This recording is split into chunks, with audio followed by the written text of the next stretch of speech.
Is Mount Pleasant FA the Jamaican Chelsea FC? As the 2024/2025 Jamaica Premier League season approaches, the transfer market is buzzing with activity. With each passing year, we're seeing a higher level of professionalism and more ambitious moves within the league. But one club, in particular, has been grabbing the spotlight: Mount Pleasant FA. Known for splashing the cash and assembling star-studded squads, the club has become a dominant force in Jamaican football. But with all these investments, a question arises: is Mount Pleasant FA the Jamaican version of Chelsea FC? In this video, we'll dive deep into the team's history, signings, and challenges to answer that question. Mount Pleasant FA story. Mount Pleasant FA, originally called Stush in the Bush, was established in 2016 by Peter Gould. Nestled in the hills of St. Anne, the club's presence revitalized football in the parish, a feat that hadn't been achieved since Benfica FC's 2010-2011 campaign. The club made its way into the Jamaica Premier League by securing promotion on July 1, 2018, marking a significant milestone in its brief history.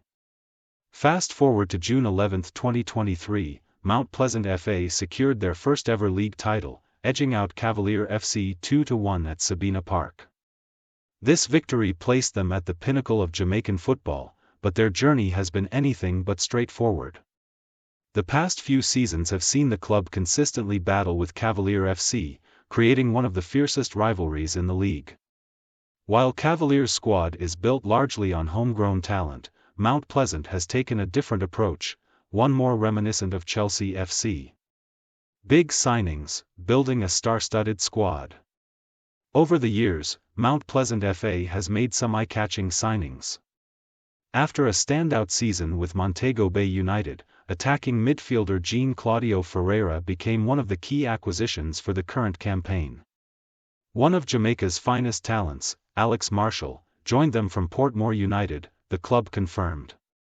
He is a Reggae Boys player and the big signing of the season. Last season, Shaquille Bradford's move from Waterhouse FC was a shocker. Despite his previous success, he struggled to replicate his form at Mount Pleasant. Meanwhile, Okwasa Chong, after a stint in Europe, returned to Jamaica and joined Mount Pleasant.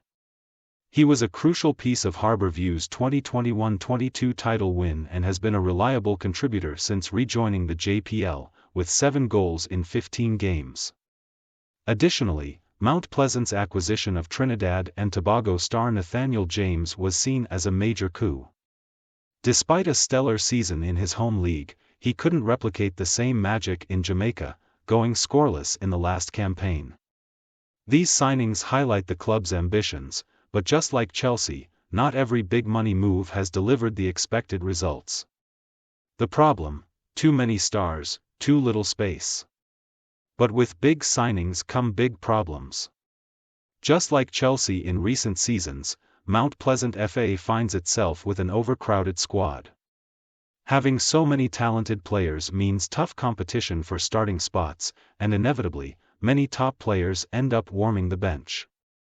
This leads to dissatisfaction among players and raises questions about the club's strategy. For both the players and the club, this scenario isn't sustainable. It's a waste of talent and resources, something Mount Pleasant FA needs to address if they want long-term success. Exits. This off-season, we've already seen a mass exodus of players who couldn't find a place in the team. Notable exits include midfielder Demario Phillips to Montego Bay United, Okwasa Chong back to Harbourview, and Atafuroy Bygrave, Leonardo Gibbison, and Kaimani Campbell joining Waterhouse FC. The list goes on, with Marlo Allen moving to Arnett Gardens and several others heading to Portmore United. These exits highlight how difficult it is to keep all these stars happy while maintaining a balanced squad. The club's strategy of signing big names is effective for short-term boosts but could harm long-term squad harmony and financial stability. Sales, the financial balancing act. On the flip side, investing in talent with the goal of selling them to wealthier leagues is a smart financial strategy. Last season, Mount Pleasant FA successfully sold striker Trivant Stewart to Serie A club Salernitana for €100,000. While it's the only major sale we've seen so far, it's a clear indication of the club's intent to generate returns on their investments. Conclusion: the thin line between success and overspending. So, is Mount Pleasant FA really the Jamaican Chelsea FC? In some ways, yes. The club's heavy spending and relentless pursuit of star players echo Chelsea's approach. But there's a critical difference. Mount Pleasant FA has tangible success in the form of a JPL title and a runner-up finish. Yet, like Chelsea, they must be cautious. Overloading the squad with talent can backfire if there's no room for everyone to shine. In the end, having quality players is essential, but turning that talent into consistent success on the pitch is what truly matters. Let's see if Mount Pleasant FA can strike that balance this season. Thanks for watching. Don't forget to like, share, and subscribe for more insights into Caribbean football.